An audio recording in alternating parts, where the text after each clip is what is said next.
Kalau KDM ini, kami pernah mengejar beliau, mencari di mana beliau ada kegiatan. Karena ketika kami datang ke kantor, itu kantor sendiri tidak tahu, gedung sate tidak tahu kegiatan beliau. Kami ketemu dengan beliau di Indramayu. Kami sempat ngobrol dengan beliau, menyampaikan, Pak, ada kasus demikian. Dan beliau langsung, oh, kalau begitu dipanggilnya seprinya. Tolong nanti dicatat ini, biar Pak Faisal nanti dijadwalkan untuk ketemu saya. Nah, setelah saya tunggu-tunggu, setelah pertemuan itu tidak pernah direspon. Kemudian sempat 1 minggu setelah itu saya telepon seprinya tadi, Pak, nanti kami jadwalkan Pak, katanya. Tapi sampai sekarang faktanya tidak pernah lagi kami dihubungi dan tidak pernah ada pertemuan lagi dengan KDM. Nah, ini ayam sebanyak ini mau diapain? Nah, disitulah dari pihak Direktur PT Bandung Desa Nusa menyampaikan bahwa nanti daging-daging ayam ini akan dikirim ke PT Cahaya Frozen Raya untuk diolah menjadi makanan olahan. Berarti PT Cahaya Frozen Raya ini pabriknya besar dong? Dia jawab, ya sangat besar. Yang di kemudian hari ketika kasus ini terjadi, saya sendiri yang datang ke sana, tidak ada pabriknya. Beberapa waktu yang lalu, ini yang owner Cahaya Frozen Raya ini kan ditahan di Polres Jakarta Timur. Lalu saya dengan Pak Faisal datang ke sana, menginterview dia. Kita interview si custom ini nih, itu barang-barang dikemanakan. Beliau mengaku bahwa ayam-ayam ini itu dijual dengan harga lebih murah, atau bahasa kerennya itu kan bakar uang. Kuat, terindikasi kuat Bupati terlibat. Itu saya sempat bertanya, Bang. Saya sempat menanyakan nih, Pak, Bapak merasa nggak bahwa custom ini udah menipu BDS? Dia bilang, oh enggak Pak Dedet. Lalu saya tanyakan lagi. Nah, waktu itu bahasa saya itu hanya puluhan miliar, Bang. Lalu uang puluhan miliar ini kemana? Ya Pak Dedet, sebagian dipakai oleh custom untuk bangun pabrik, kalau nggak salah saya dia bilang di Pekanbaru atau di mana itu. Sebagian lagi untuk main tambang. Saya sering ke Kabupaten Bandung itu, Mas Bambang sering ke Kabupaten Bandung itu untuk menanyakan atau menyelesaikan inilah, koordinasi lah, termasuk dengan Bu Novi yang Direktur Keuangan tadi, terus dan Kang Agung. Memang Mas Bambang pancingannya mantap nih. Ada apa nih kalau emang Kang Dedet ikan saya pancing. karena ini kan menjelang pilkada. Memang saat itu Kang Agung pernah meminta saya untuk memberikan support kepada Dadang Supriyatna, calon waktu itu calon petahana, support dana ya lumayan gede nih, puluhan M juga. Saya jawab, Kang, ini gimana caranya kita support? Orang ini aja belum selesai. Kan begitu. Seperti itu. Nah, pernah juga saya karena udah ya kita udah kalau nggak dibayar ini, Mas Bambang kan tahu kan, pusing gimana caranya. Saya ngajak Yanuar Budi Norman ini ketemu. Dari beliau juga pernah ngomong bahwa ya memang saya nanya terus terang nih, ini terus terang gimana nih? Ada duit, saya bilang, kemana nih duit ini? Karena ini duit bukan duit kecil. Karena saya waktu itu belum kenal para korban yang lain, yang total 18 yang kita wakili ini. Saya berpikir ini duit puluhan miliar kemana? Yang belakangan kita ketahui 100-an miliar itu ya. Beliau memang menyampaikan bahwa memang saya ada support ke Pak Bupati. Maksudnya support apa? Nah, ini nggak dijelaskan maksud supportnya itu apa. Apakah itu untuk kampanye? Itu nggak dijelaskan. Untuk yang lain-lain itu nggak jelas ya. Cuman bilang itu nggak jelas support. Cuman kalau bagi saya orang awam ya support itu kan karena saya menanyakan awalnya ini uang kemana. Nah, lalu beliau ya ada support. Nah, tentunya kita support uang dong berarti. Yang maksud beliau ini walaupun ini baru dugaan. Saya pernah nyuruh anak buah saya, kamu cek deh. Udah janjian tuh, cuman boleh dibukain 1 grup. Memang itu ada 6 grup, yang lainnya nggak boleh. Alasannya ini nggak bisa dibuka, ini udah disegel soalnya 1 aja ya. Ada, cuman 1. Logikanya itu kan barang saya bayar, mau saya bakar juga sesat saya dong. Soalnya tinggal disegel lagi kok. Cuman nggak boleh, ini udah disegel soalnya. Nah, oke. Kak saya juga nggak berpikir itu saya suruh lagi, udah lihat lagi deh hari berikutnya. Banyaklah alasannya. Bongkarnya malam, begitu kami malam bongkarnya kosong tuh, nggak ada orang. Alasannya, bongkarnya malam, bukan siang ini. Saya suruh anggota saya, coba kamu lihat, datanglah dia malam, nggak ada orang, masih tanah yang ada di situ. Saya yakin Pak Prabowo pun kalau tahu ini pasti marah Pak Prabowo. Tidak mau dia pemerintahannya dikotori sama seorang bupati saja. Apalagi ini kan soal ketahanan pangan ya. Tahan pangan, ini seorang bupati yang bikin rusak nama pemerintah. Jadi seluruh pemerintahnya jadi rusak. Betul nggak, Mas? Ini kita kan yang kita cecer ini seolah kita ini berhadapan dengan pemerintah daerah Kabupaten Bandung. Berarti semua pemerintah dong namanya rusak. Kemana wibawa pemerintah daerah Kabupaten Bandung? Kalau Dadang Supriyatna hanya sibuk pencitraan untuk memperbaiki nama baik dia, tetapi yang dilakukan dia dengan diam seperti ini, Nama baik dia bangun, citra dia sedemikian rupa, tapi nama baik kabupaten hancur. Saya ditemui 2 orang yang rupanya sudah mencari keadilan kesana kemari. Ternyata belum dapat alamatnya, ya. Mungkin alamatnya alamat palsu ya, zaman dulu kan. Yang pertama adalah Bapak Dr. M. Faisal. Beliau adalah Direktur Utama PT Jangbong Hebat. Dan nanti kita lihat tuh kerugian beliau sampai berapa miliar dalam kasus ini. Kemudian yang kedua Bapak Dedet Aprila, Direktur CV Indofarma. Nanti kita lihat tuh kerugiannya berapa juga. Nah, kasusnya ini adalah kasus pengadaan ayam potong kurang lebih ya kepada BUMD, Badan Usaha Milik Daerah di Kabupaten Bandung yang bernama Bandung Daya Sentosa. Dan ternyata Bandung Daya Sentosa ini diduga merugikan investornya, pemasoknya, ya, vendornya sebesar 107 miliar dari 19 perusahaan atau 19 vendor. Dan Bapak Dedet, kita tidak bisa bilang alhamdulillah, menyumbang 33 miliar kerugian dari uang yang diserap Bandung Daya Sentosa dan belum dikembalikan kepada 19 perusahaan tersebut ya. 33 miliar, sementara Pak Faisal 4,5 miliar. Tapi itu duit semua, bukan daun ya. Bukan daun Pak, duit. Jadi assalamualaikum warahmatullahi wabarakatuh kepada Bapak semua ya. Waalaikumsalam Bang. Ya. Waalaikumsalam. Oke, saya mulai dari mana dulu nih?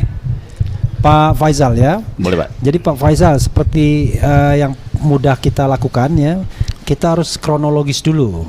Karena tujuan kita adalah bukan untuk orang yang sudah paham kasus ini, tetapi orang yang sama sekali belum paham. Baik. Jadi barangkali Bapak bisa mengkonstruksikan apa sih duduk masalahnya sampai kemudian Bapak rugi 4,5 miliar, Pak Dedet 33 miliar. Nanti Pak Dedet akan tambahkan, silakan. Baik, terima kasih. Selamat malam Pak Rafli, Pak Dedet ya. Jadi sebenarnya kami ini mewakili dari 19 korban. Tapi kalau dilihat lagi lebih luas, bukan hanya 19, mungkin ada 50 korban. Karena kebetulan kalau 19 ini hanya berkasus kepada perusahaan PT BDS tadi. Nah, PT BDS ini juga. Sorry maaf, mungkin audiens yang belum paham, Bandung Daya Sentosa itu BUMD ya. Yes, iya. Mungkin bagusnya Bandung Daya Sentosa aja dulu ya, atau Baik. BDS gitu. Iya, BDS. Jadi PT BDS itu adalah PT Bandung Daya Sentosa. Nah, tadi 19 korban itu dari PT BDS ini. Nah, sebenarnya selain PT BDS itu ada juga PT Cahaya Frozen Raya. Nah, ini korbannya juga lebih kurang ada 19 atau 15 orang, ya.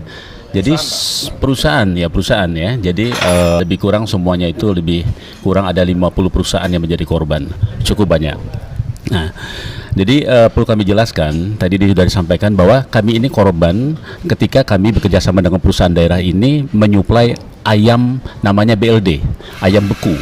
Jadi kami semua diminta untuk menyuplai ayam tersebut. Nah, saya boleh mengatakan bahwa kasus ini adalah merupakan suatu kejahatan penipuan yang benar-benar sudah direncanakan rapi oleh pemerintah daerah Kabupaten Bandung Daya Sentosa. Oke Pak, sebelum Bapak bicara opini ya bahwa ini adalah kasus penipuan dan lain sebagainya, Bapak mungkin ceritakan dulu fakta dulu secara kronologis. Misalnya sampai kemudian Bapak nyetor 4,5 miliar dan kemudian tidak dikembalikan, begitu kira-kira gitu. Ya. Nah, jadi apa yang kami lakukan sebenarnya tadi kami sampaikan bahwa kami menyuplai ayam kepada perusahaan daerah tadi. Nah, ayam ini kami suplai, awalnya kami didatangi atau dirayu oleh yang namanya direkturnya PT BDS, yaitu Bapak Yanwar Budi Norman. Mereka datang ke kami dengan merayu mengatakan bahwa ini adalah program pemerintah, yaitu program ketahanan pangan. Jadi kami disampaikan ini adalah program pemerintah. Nah, jadi kami semua tertarik bahwa tidak hanya program pemerintah, tetapi ini akan di backup juga dengan asuransi dan lain sebagainya, dan pasti akan dibayar. Nah, ya, dan lain sebagainya. Ini yang pertama dia datang. Nah, kemudian dengan demikian maka kami tertarik untuk menyuplai ayam tersebut. Pola yang dilakukan dia adalah kami harus menyuplai ayam ini setiap minggu, Pak. setiap minggu. Jadi kami ada diminta 10 ton, 15 ton, bahkan ada yang 100 ton setiap minggu. Kalau dalam setiap minggu itu tidak kami supply, maka kami akan diberhentikan. Nah, jadi ini sepertinya sudah suatu jebakan buat mereka. Blacklist gitu ya. Nah, kemudian pembayarannya itu adalah 45 hari. Jadi 45 hari itu lebih kurang ya sekitar 7 mingguan. Dan kalau bisa dihitung, kalau 1 minggu saja kami membayar 100 ton dikali 7, berarti kayak 70.000 kilogram, 700 ya, 700.000 kilogram atau 700 ton. Nah, uangnya sudah lumayan itu, hampir 24 miliar rupiah gitu. Nah, ini cara dia menipu kami. Nah, kemudian dengan iming-iming seperti itulah kami menyuplai ayam ini. Tetapi kenyataannya apa? Ternyata Bapak menyuplai ayam itu dari periode kapan sampai kapan? ya, kami menyuplai ayam itu mulai dari bulan Mei. Jadi ada tiga tahapan waktu. Yang tahapan pertama adalah bulan Mei, April, Juni. Itu mereka termasuk Pak Dede dan teman-teman. Dan itu sudah bermasalah. Tadinya kami tidak tahu satu sama lain ini, tidak tahu. Ternyata itu. Nah, tahapan kedua itu Juli, Juni, Agustus. Nah, itu ada yang tahapan kedua. Nah, itu juga bermasalah juga. Kami masuk September, Pak. Yang terakhir, September dengan Oktober. Nah, sampai Oktober mereka tidak lagi mencari vendor-vendor. Karena kami tahu persis ya, dugaan kami ini digunakan untuk pilkada mungkin. Karena Novembernya 2024 kita sudah masuk pilkada. Nah, ini yang dilakukan sama mereka dengan cara penipuan seperti itu. Nah, setelah kami menagih-nagih tidak pernah dapat, akhirnya kami ketemu satu sama lain ini dengan para vendor. Nah, disinilah kami mulai bergabung dan kami lihat ternyata polanya sama ini. Polanya sama. Semuanya dirayu dan harus menyetor ayam tadi dan tidak dibayar sampai sekarang. Nah, itu seperti itu mungkin pertama yang bisa kami sampaikan. Ya, Pak Dede mungkin bisa sampaikan, Pak. Oke, Pak Dedet termasuk korban yang lumayan tuh 33. Tapi yang tadi kan berdasarkan informasi yang kita sempat bicara awal-awal, itu tidak langsung setor ayam ke PT BDS Bandung Daya Sentosa, tetapi ke pihak yang lain. Betul. Atas penunjukan dari PT BDS tersebut. PT Betul. ya? Ya, betul. Bisa diceritakan dan mungkin kronologisnya waktunya dan sampai kemudian 33 miliar amblas begitu. Jadi saya sendiri Bang memulai masuk ke dalam skema bisnis ini sejak Juni 2024. Dan memang Direktur Utama BDS itu menawarkan kepada perusahaan saya itu kuota sebesar 250 ton per minggu dengan skema pembayaran awalnya 35 hari lalu menjadi 45 hari. Nah, karena melihat besarnya kuantiti yang diminta itu, saya sempat bertanya tuh ke Dirut BUMD ini, PT Bandung Daya Sentosa ini, untuk kuota sebesar itu apakah ada RPA ya, kalau kami menyebutnya RPA, rumah potong ayam, yang sanggup menyediakan kuantiti sebesar ini, karena ini kalau menurut saya sangat besar. Nah, disinilah Dirut PT Bandung Daya Sentosa ini mengarahkan kami untuk membeli suplai ayam tersebut ke PT Multi Sinergi Prima, di mana ownernya sendiri bernama Heri Santoso alias Alim. Kalau saya tidak salah, direkturnya juga dia. Nah, disitulah jadi uang kami itu kami setorkan ke PT Multi Sinergi Prima untuk kemudian kami belikan BLD yang diminta oleh PT Bandung Daya Sentosa. BLD itu apa tadi? BLD itu boneless dada, Bang. Jadi ayam bagian dada tanpa tulang. Begitu, Bang. Jadi kami setornya ke PT Multi Sinergi Prima, yang di kemudian hari setelah kejadian ini saya lakukan investigasi sendiri ya. Ternyata ownernya itu ya pernah kenal sebelumnya dengan saya, dan saya tahunya bukan pemain ayam yang besar yang seperti disampaikan oleh Dirut PT Bandung Daya Sentosa ini, bahwa PT Multi Sinergi Prima ini atau Alim ini pemain terbesar di Jabodetabek, seperti itu, Bang. Karena setahu saya orangnya ini hanya pedagang ayam di pasar Raja Wali atau Pademangan kalau nggak salah saya. Sampai sekarang juga masih ada warungnya itu. Oke. Dari uraian Bapak berdua, berarti kan ini jelas kejadiannya atau tempus deliktinya itu dari April sampai Oktober 2024. Betul, Bang. Dan kemudian awalnya setor ayam dibayar lancar. Dibayar lancar awalnya. Tapi begitu setorannya makin besar, itulah yang kemudian macet. Ya. Sampai kemudian 107 miliar dengan 19 katakanlah vendor atau 19 supplier perusahaan. Nah, pertanyaannya adalah setelah kasus ini muncul ya, atau kerugian yang diderita bapak-bapak terjadi, baik itu 33 miliar Pak Dedet, kemudian 4,5 miliar Pak Faisal ya. Apa yang Bapak berdua lakukan untuk memperjuangkan kasus ini? Sudah kemana saja, ke orang siapa, ke institusi siapa, dan kemudian bagaimana hasilnya sejauh ini? Silakan. Kebetulan Bang, kalau yang ditanyakan ini sudah banyak langkah yang kami lakukan, ini sudah kemana-mana. Bahkan kalau boleh saya katakan hampir semua institusi dan lembaga negara yang berkaitan dengan hukum kami datangi. Mulai dari Inspektorat Kemendagri, kami ketemu dengan Pak Irjennya langsung, sudah pernah. Lalu itu sebelum kami melaporkan pidananya Bang ya. Kalau bisa dengan waktunya. Waktunya. Kalau Pak Irjen Kemendagri itu sekitar bulan Oktober November ya Pak. 2024. 2025 ya, awal-awal 2025.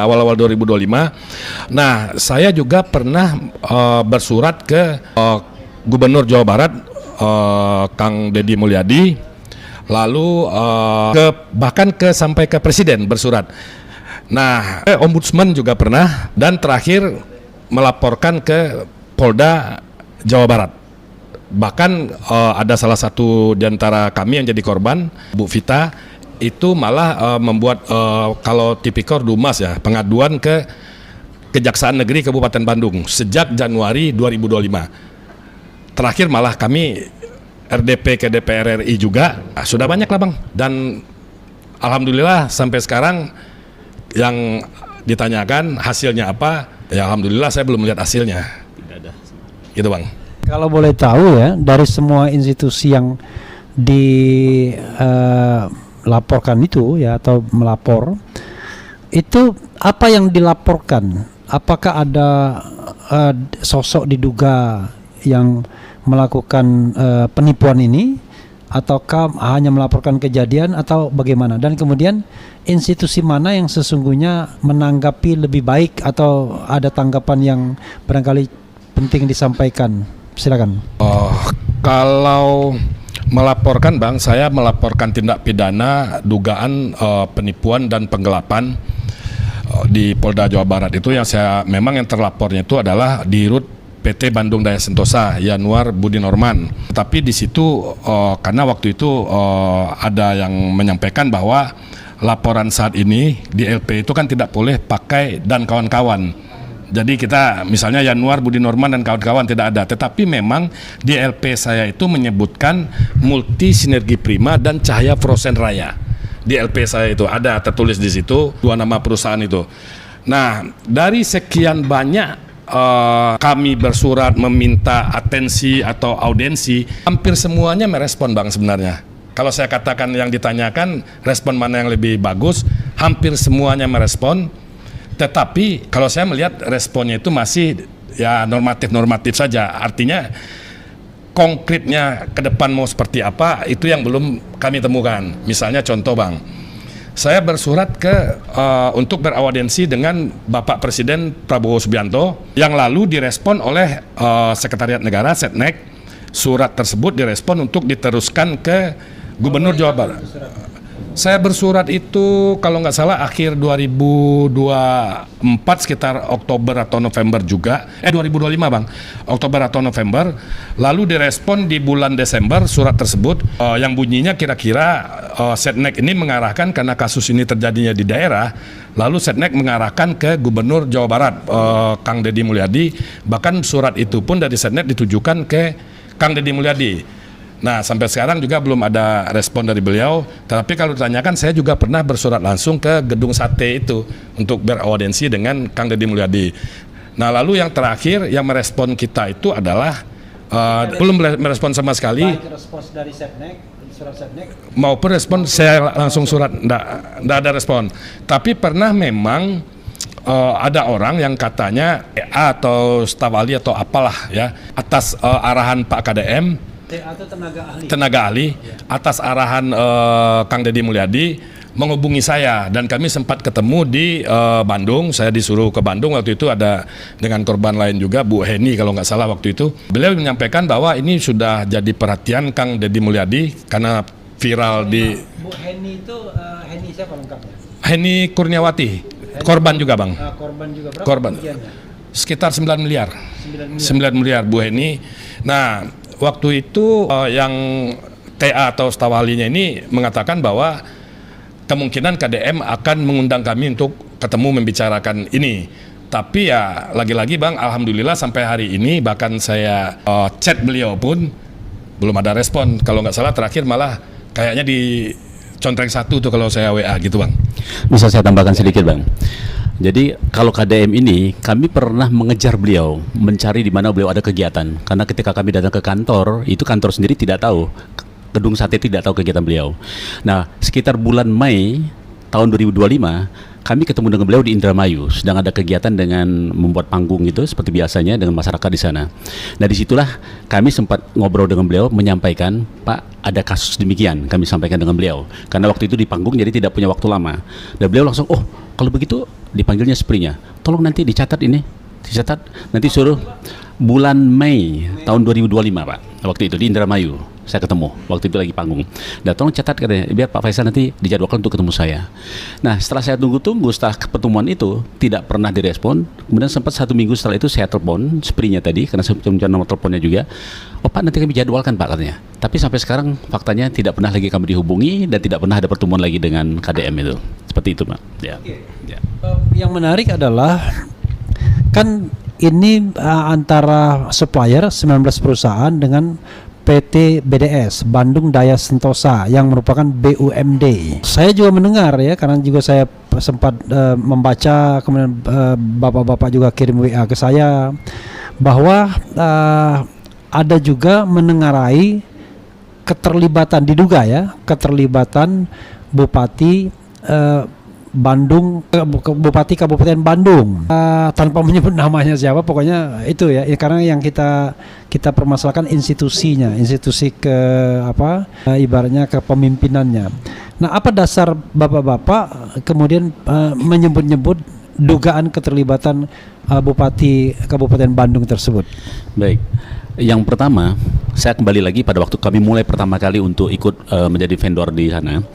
Karena waktu itu kami dapat berita bahwa PT BDS ini akan mencari vendor untuk menyuplai ayam.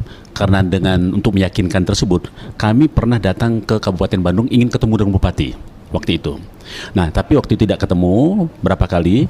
Akhirnya kami kirim surat, kami tinggalkan surat kami. Di sana kami tulis company profile. Isinya adalah bahwa kami dari PT Nyangmo ingin berkenan untuk kerjasama dengan PT BDS. Nah, kurang seminggu dari itu, tiba-tiba datang seorang ibu, namanya Ibu Novi. Dia mengaku adalah direktur keuangan daripada PT BDS, diperintah oleh Bupati merespon dari surat kami tersebut. Nah, berarti Bupati merespon ini, datang ke kami untuk melanjutkan kerjasama ini. Nah, jadi kami yakin sekali bahwa Bupati ikut mengetahui masalah ini. Yang kedua, kebetulan saya sendiri bukan hanya ayam, saya diminta juga untuk menyuplai ikan kembung.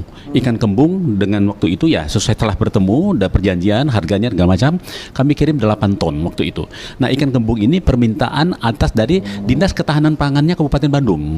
Jadi jelas ini kedinasan, jadi tidak ada kaitannya dengan yang BDS tadi itu. Nah, kemudian kami kirimlah waktu itu. Kiriman pertama tanggal 3 Oktober tahun 2024 dan yang kedua tanggal 7 Oktober 2024. Waktu itu kami datang ke kantor kecamatan dan kantor-kantor desa, diterima oleh pegawai kecamatan, pegawai desa, dan itu langsung dibagikan kepada masyarakat. Pada waktu itu lagi masanya pilkada. Nah, jadi kami yakin sekali bahwa yang kami lakukan ini sangat-sangat erat kaitannya dengan pemerintah daerah. Dalam hal ini ya Bupati pasti tahu karena ini adalah kedinasannya dia. Ya. Biar kita tahu juga bahwa ini kan kasusnya April sampai dengan Oktober 2024. Betul. Dan kita tahu pada tanggal 27 November ada pilkada. Yep. Dan kebetulan sang Bupati petahana ini maju kembali. Yang kedua kali ya. Kedua kalinya melawan wakil bupatinya. Betul ya. Nah, itu dalam percakapan tadi ya, Bapak menduga ada kaitannya dengan pilkada. Kok bisa menduga ke sana? Ini kita menduga ya. Itu kenapa begitu? Nah, Tadi kami sampaikan awalnya para vendor ini kerjasama dengan BDS itu mulai bulan April 2024. Terus dan terakhirnya itu sekitar bulan Oktober. Setelah bulan Oktober itu BDS ini tidak lagi mencari para vendor. Tidak ada lagi mencari seperti ini. Dan waktu itu selesai, tinggal kami menagih. Nah, jadi kami yakin sekali bahwa kepentingan keuangan ini adalah untuk dalam rangka persiapan pilkada yang bulan depannya, Novembernya itu pilkada. Itu dugaan kami. Yang kedua, kami menduga ini uang sebanyak ini, ratusan miliar ini kemana larinya gitu. Karena modus salah satu yang disampaikan oleh BDS, uang ini hilang karena tadi yang sebutnya PT CVS tadi, Cahaya Frozen Raya, yang menggunakan untuk proyek lain katanya. Kalau memang benar untuk proyek lain, masa cuma 6 bulan ini langsung hilang ratusan miliar? Nah, ini kami curiga. Kecurigaan kami mungkin digunakan untuk kepentingan lain. Pak Dede mungkin?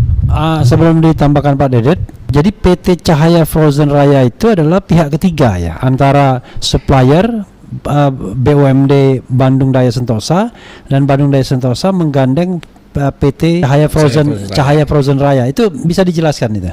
Ya, pada saat kami awal-awal meeting dengan pihak PT Bandung Daya Sentosa, Bang, itu waktu itu dihadiri oleh direktur utama, lalu ada direktur keuangan tadi, Novianti, dan beberapa staf dari PT Bandung Daya Sentosa ini.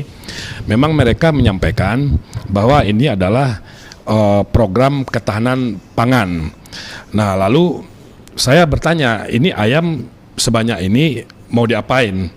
Nah, disitulah dari pihak Direktur PT Bandung Daya Sentosa menyampaikan bahwa nanti daging-daging ayam ini akan dikirim ke PT Cahaya Frozen Raya untuk diolah menjadi makanan olahan, misalnya seperti bakso, sosis, nugget gitu ya. Nah, di situ saya juga bertanya ke dirutnya, berarti PT Cahaya Frozen Raya ini pabriknya besar dong, Pak? Dia jawab, ya sangat besar. Yang di kemudian hari ketika kasus ini terjadi, saya sendiri yang datang ke sana, tidak ada pabriknya. Di situ udah jelas kelihatan. Seperti itu, Bang. Oke. Ini soal uang ya. Kan yang Bapak setorkan itu adalah ayam. Bapak kan tidak nyetor uang. Sebagaimana banyak dalam tanda kutip penipuan-penipuan bermodus narik uang kan. Nah, itu ayam-ayam yang disetorkan itu yang jumlahnya berapa ton itu? Ratusan ton per minggu, atau kalau digabungkan semua mungkin udah ribuan ton. Itu dikemanakan dan bagaimana skema penjualan yang Bapak perkirakan sehingga dia muncul uang yang bisa digunakan untuk kegiatan lainnya? Jadi gini, Bang, perlu saya jelaskan juga, kalau tadi Pak Faisal sudah menjelaskan bahwa kami korban ini terbagi dari 2 atau 3 klaster dari sisi waktu, yaitu gelombang pertama, kedua, dan ketiga.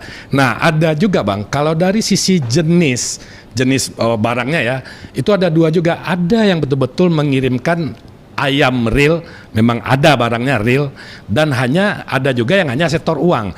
Nah, yang mengirimkan barang yang berupa benar-benar ayam BLD real itu adalah yang seperti Pak Faisal, yang mengambil ke RPA di luar RPA yang disarankan oleh PT Bandung Daya Sentosa itu, yang PT Multisinergi Prima itu benar-benar real. Nah, bagaimana cara mereka mendapatkan uang ini? Beberapa waktu yang lalu, ini yang owner Cahaya Frozen Raya ini kan ditahan di Polres Jakarta Timur. Lalu saya dengan Pak Faisal datang ke sana, menginterview dia. Kita interview si custom ini nih, ya kan? Itu barang-barang dikemanakan. Beliau mengaku memang dijual. Custom itu siapa? Pemilik Cahaya Frozen Raya, Bang. Oke, namanya custom. Custom. Ya? Oke. Orang-orang biasa nyebutnya Haji Custom.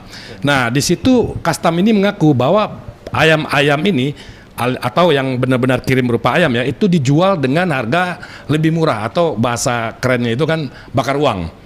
Itu dia ngaku dijual dengan harga lebih murah, dan penadah-penadahnya ini pun sudah ada beberapa yang dipanggil oleh APH dan memberikan pengakuan yang sama juga, membeli dengan harga lebih murah. Misal Cahaya Frozen Raya sesuai invoice kami misalnya jual ke PT Bandung Daya Sentosa sesuai invoice kami menjual ke PT Cahaya Frozen Raya misalnya nilainya per kilo 40.000. Oleh PT CFR ini dijual ke penadah-penadah ini, itu ada yang 25.000, 26.000 sampai mungkin 28.000 atau 30.000. Artinya kan dijual dengan harga lebih murah.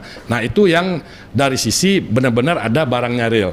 Nah, kalau saya yang lewat PT Multisinergi Prima ini ada kalau nggak salah 4 atau 5 perusahaan Salah satunya saya, lalu ada PT Triboga Pangan Raya, Bu Vita, Bu Heni tadi juga, itu mengirimkan uang ke si Alimnya. Uang itu kita kirimkan ke Multi Sinergi Prima ini dengan maksud atau tujuan membeli barang sesuai PO pesanan PT Bandung Daya Sentosa. Misalnya ke saya kan 100 ton per minggu.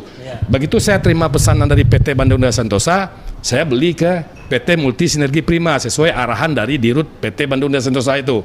Nah, inilah yang kami duga setelah kami melakukan investigasi sendiri juga, tidak ada barangnya, atau sebenarnya kalaupun ada hanya itu saja yang berputar selama beberapa hari atau beberapa minggu. Dan ini adalah pengakuan dari sopir-sopir yang membawa barang tersebut. Dan keterangan ini pun sudah kami sampaikan ke APH. Seperti itu, Bang. Iya, kan bapak-bapak mengadu kepada kepolisian ya, ke Polda Jawa Barat. Betul. Nah, itu kasusnya itu sejauh ini bagaimana? Apakah sudah ada tersangkanya? Lalu kemudian apakah kemudian sudah mau dilimpahkan ke kejaksaan atau bagaimana? Silakan. Kalau perkembangannya di Polda itu terus terang, Bang, saya beberapa hari yang lalu baru kami ya, CV Indofarm dipanggil Polda itu. Kalau ditanyakan jujurnya saya sangat-sangat kecewa.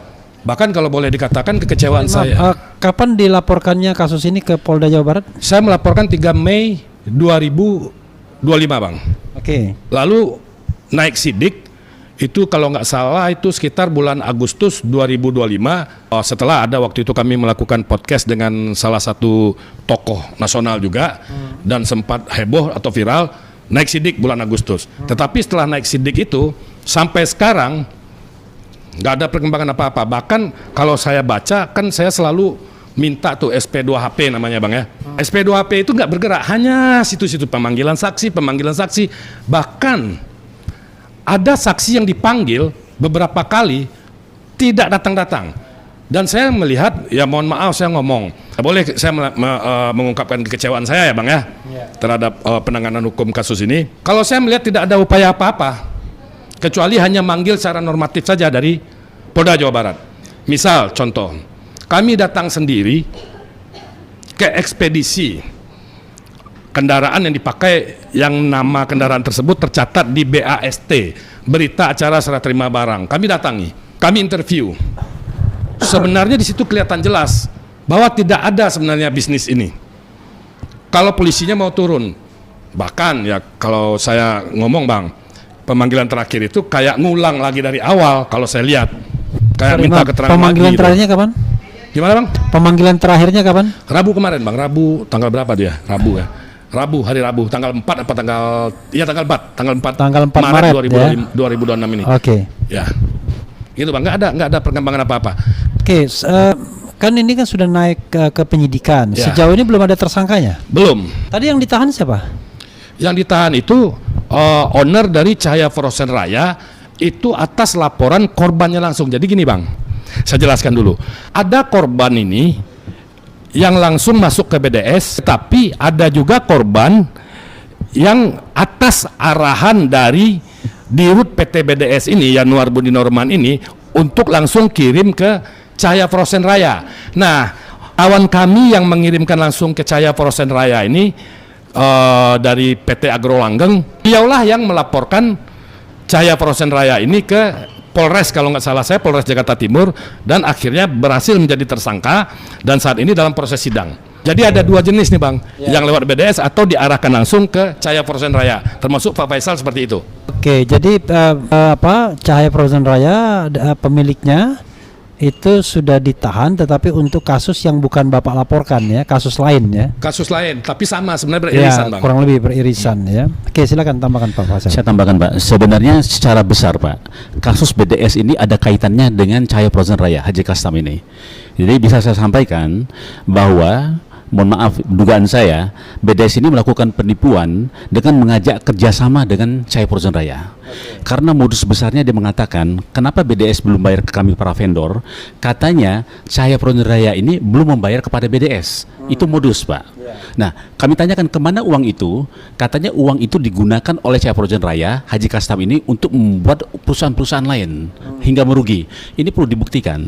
Kami yakin itu tidak, karena mohon maaf, pada bulan Maret 2025 kebetulan waktu pertama kali Custom ini ditangkap di Polres Sukabumi waktu itu 2025. Kami sempat malam-malam meluncur ke sana. Dan atas izin Kapolresnya kami bisa ketemu dengan Haji Custom pada waktu itu. Kami tanyakan, kenapa kamu menjual ayam-ayam kami kepada yang lebih murah? Dia bilang kami jual itu, dia mengaku saya jual itu atas pengetahuan daripada Yanuar, direkturnya BDS. Dan kemana uang itu? Uang itu kami bagi-bagi. Dia mengaku dan disaksikan oleh polisi dan beberapa orang di sana. Nah, ini pengakuan ini jelas bahwa yang dilakukan oleh Cahaya Frozen Raya ini sepengetahuan daripada Yanuar dan BDS. Ini ada kerjasama gitu. Nah, contoh seperti saya ini dua ada kena. Jadi saya ditipu oleh BDS, ditipu juga secara langsung oleh Custom.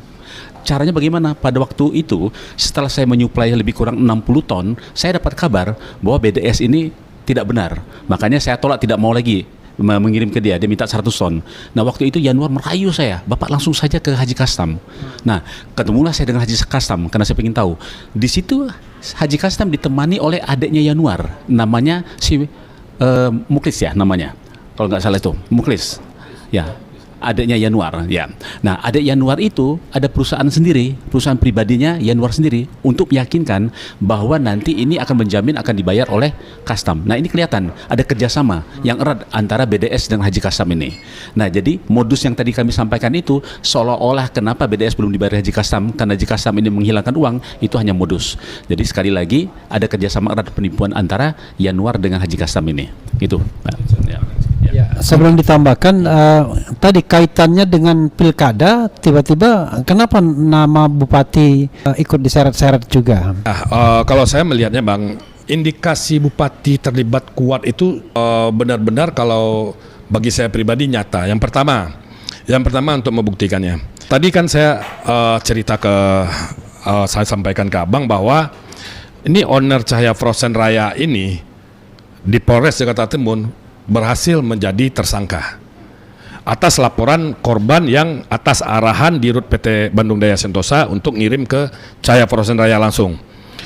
Artinya begini Bang, kalau memang ini si Bandung Daya Sentosa ini merasa dalam tanda kutip ya menjadi korban dari PT Cahaya Frozen Raya ini juga, kenapa tidak melaporkan? Itu satu indikasinya. Dan saya melihat ini bulan puasa berarti tepat setahun yang lalu saya ketemu dengan Bupati Bang di rumah dinas Bupati. Saya ketemu itu karena saya mendesak orang yang. Kapan itu ketemunya kira-kira? Berarti Maret tahun lalu Bang, karena sama-sama bulan Maret puasa. tahun 2025 ya, Maret 2025. Itu pun setelah saya mendesak orang yang ngajak saya, yang menawarkan saya atau yang mengusulkan saya untuk bergabung menjadi vendor atau investor di PT Bandung Daya Sentosa ini. Yang awalnya dia mengakunya adik bupati atau kakak bupati, saya lupa itu namanya Agung Gustiawan. Nah, karena ini nggak dibayar-bayar, saya desak lah, ketemulah di rumah dinas. Di situ jelas bupati, kok saya berpikir gini, bupati ini kan di dalam BUMD ini dia sebagai pembina, pengawas segala macam lah.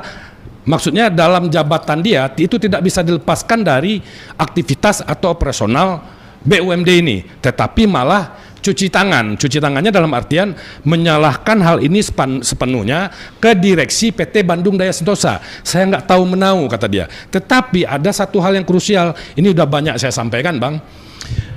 Malah menawarkan saya kerjaan, dan menawarkan kerjaan ini juga Bang, bukan kalau saya ini langsung bupati menyampaikan ya, Bapak Dadang Supriyatna menyampaikan ke saya, tapi kawan-kawan yang lain itu melalui inspektorat.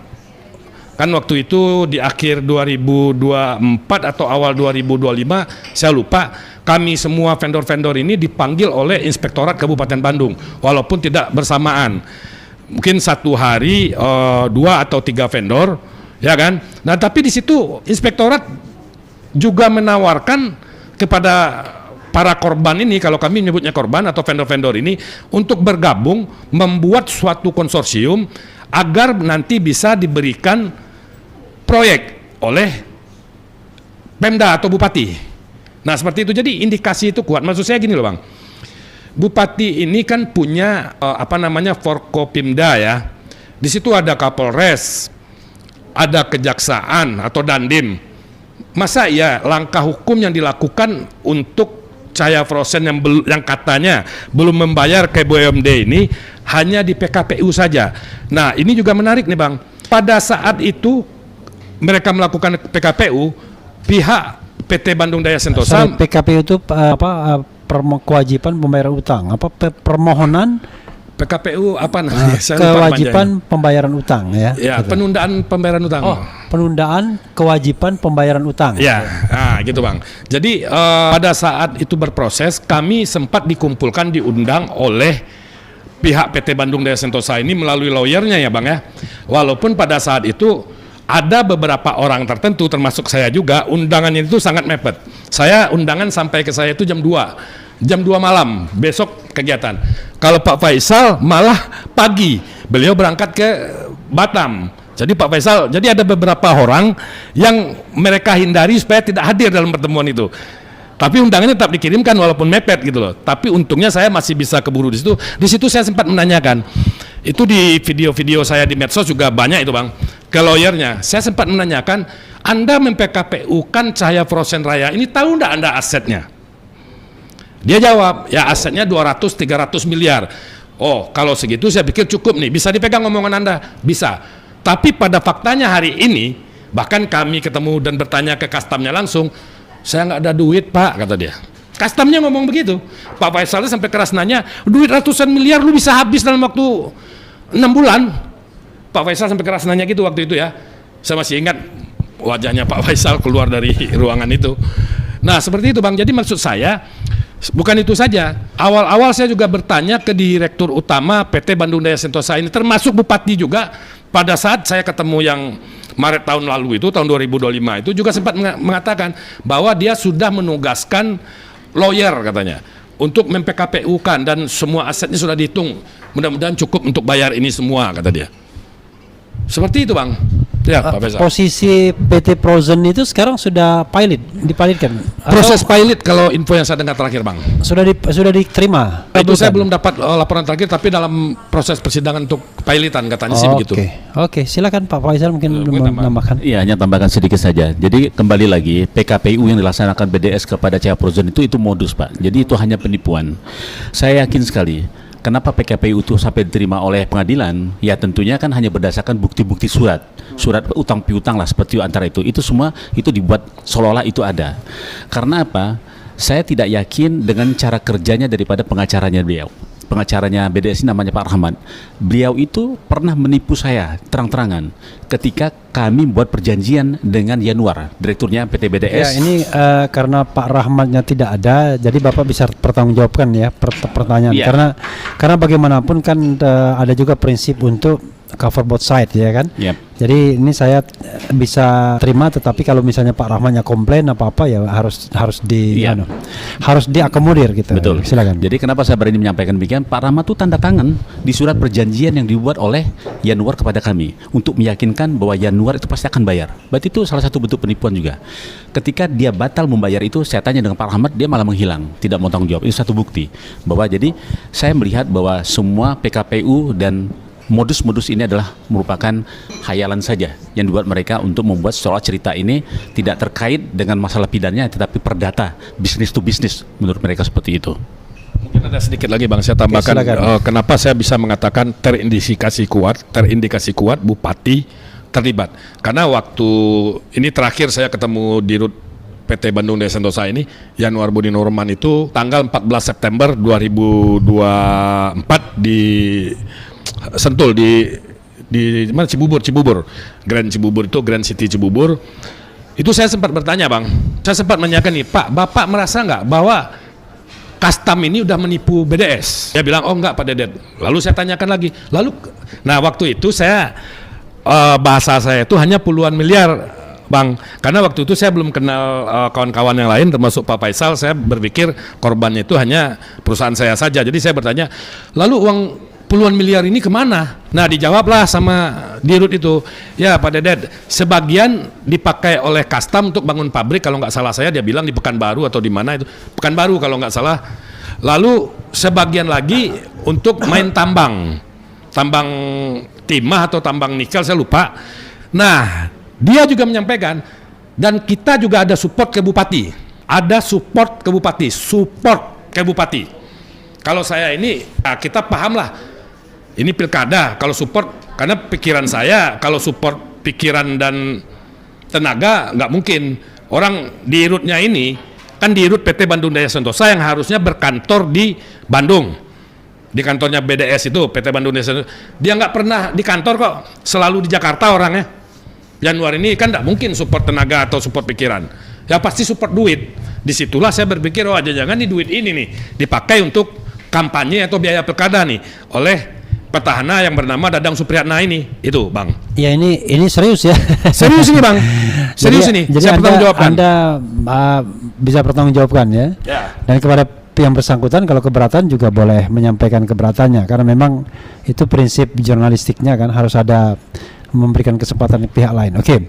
Jadi dari uraian Bapak berdua ya, sebenarnya apa yang diharapkan ke depan terhadap penyelesaian kasus ini? Kalau saya sih berharapnya Bang, setelah ini kan sekian lama nih Bang, kami ini di antara korban ini juga ada yang sudah meninggal dunia, ada yang menerima efek di penjara.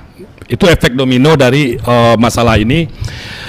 Kita luruskan, korbannya itu kan perusahaan ya, perusahaan. bukan orang per orang. Bukan orang, tapi kan Ya, owner-ownernya ya, maksudnya Bang. kebetulan yang meninggal dunia adalah ownernya. Tetapi kan pasti ada ahli warisnya dan lain sebagainya. Ya, betul. Tetapi perusahaannya tidak meninggal, tetap 19. Oke. Tetap 19 perusahaannya, orangnya yang meninggal. Nah, kami tentunya berharap setelah ini sekian lama, dan betul, kalau boleh ya terserah mau mengatakan ini adalah opini atau asumsi kami saja.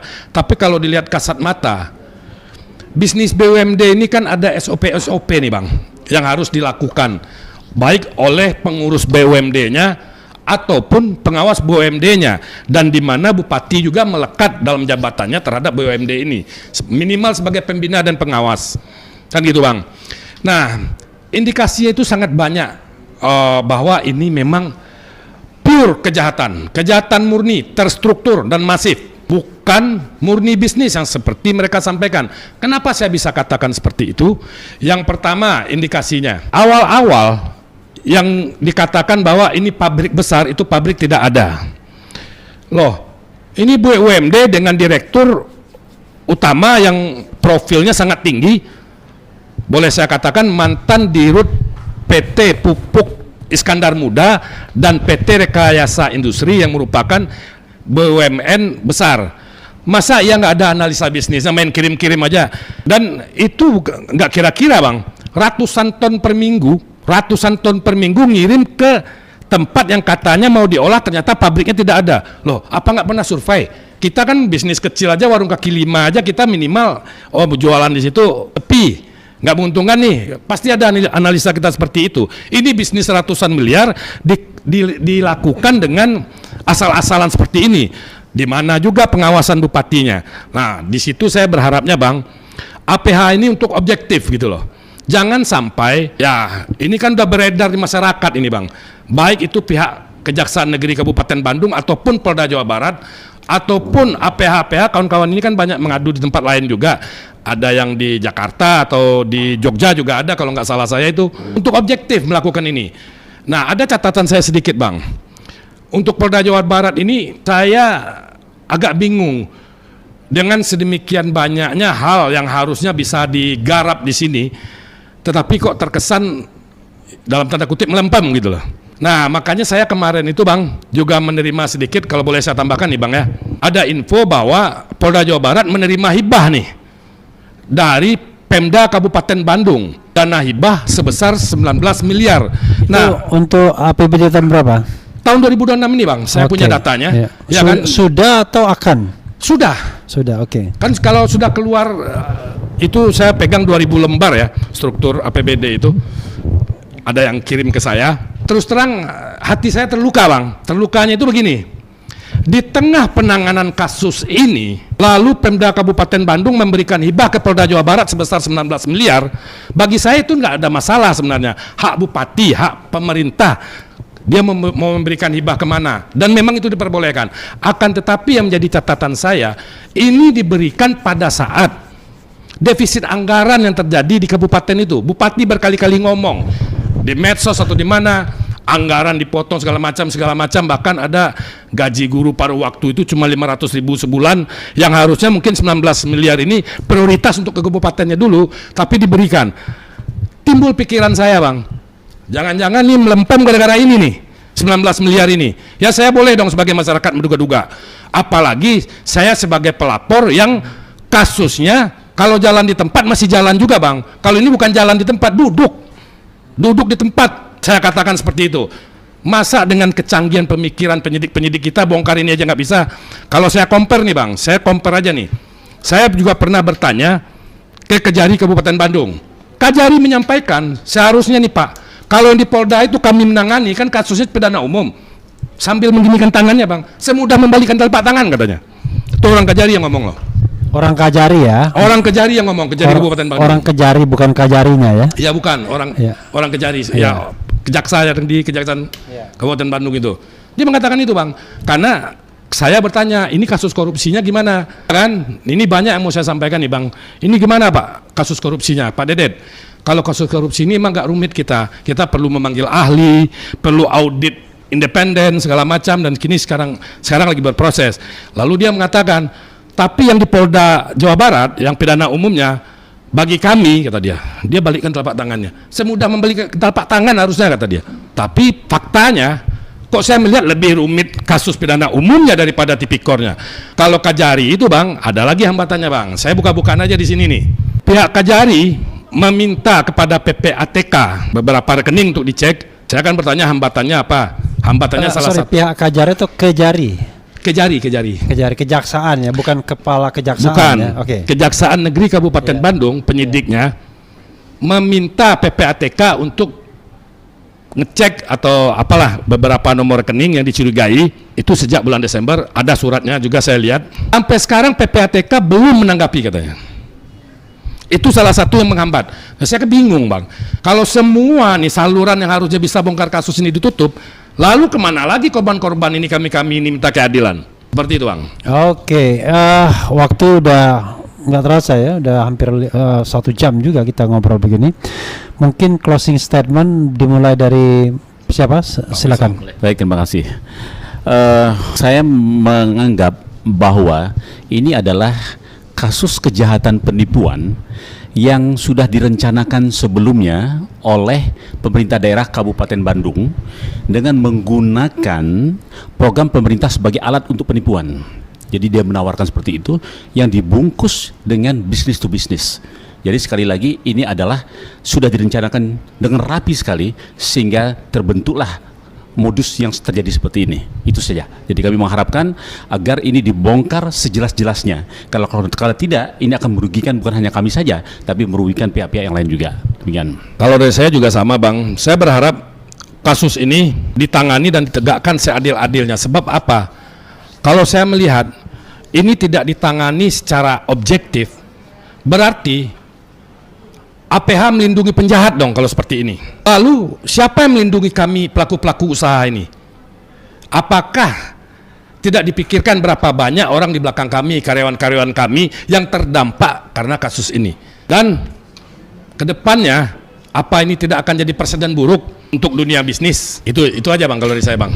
Oke, ya sobat sekalian, itu tadi ya kita coba menyelami kasus yang mendera beberapa perusahaan, 19 perusahaan di bukan di Kabupaten Bandung yang terkait dengan suatu BUMD di Kabupaten Bandung, yaitu Bandung Daya Sentosa, dan kerugian mencapai 107 miliar, 19 perusahaan, dan 2 tamu kita mengalami kerugian 33 miliar, Pak Dedet, kemudian 4,5 miliar Pak Faisal. Nah, mudah-mudahan nanti kita lihat penyelesaiannya bagaimana, tetapi sesuai dengan azas keberimbangan ya, seandainya pihak-pihak yang tadi disebut itu protes ya, Bapak berdua bersedia untuk dikonfrontir dengan Sangat semua yang disebutkan tadi?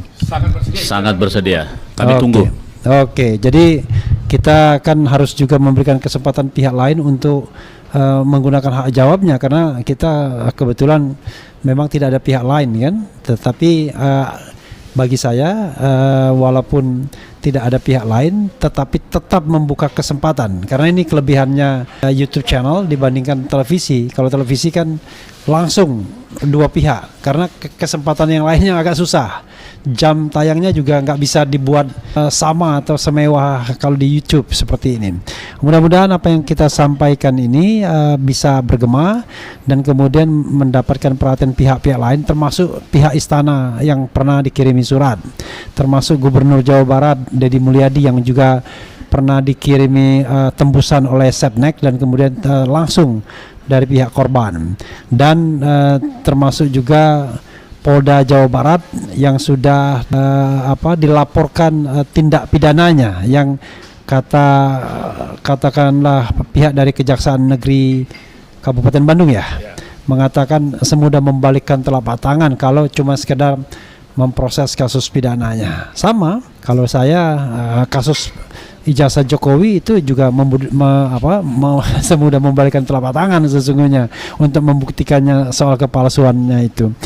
Oke, itu saja saudara sekalian. Wassalamualaikum warahmatullahi wabarakatuh.